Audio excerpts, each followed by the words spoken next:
దీపావళి. దీపావళి, వళి అంటే వరుస, ఆవళి అంటే వరుస, దీపాల వరుస. ఈ పండగకి మనందరికీ కూడా పిల్లల దగ్గర నుంచి పెద్దల వరకు అందరికీ కూడా ఇష్టమైనటువంటి పండగ. అయితే ఈ పండగ ఎప్పుడు వస్తుంది? మనకి ప్రతిదీ కూడాను తిథిద్వయం రావటం వల్ల ఎప్పుడు ఈ సంవత్సరము 2025 మనకి 20వ తేదీన 21వ తేదీన దీపావళి పండగ అనేటటువంటి సందేహం కలుగుతోంది.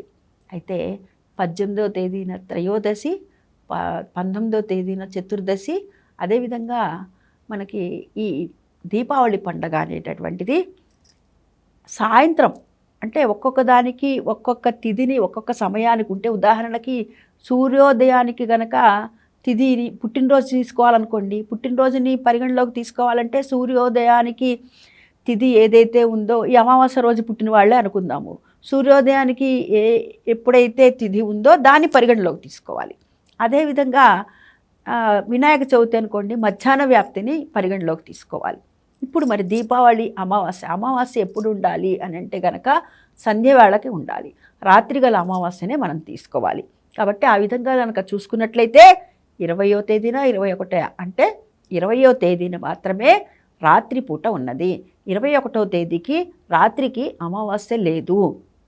కాబట్టి మనకి దీపావళి పండగ 20వ తేదీనే, అందులో ఎటువంటి సందేహము లేదు, నిస్సందేహం.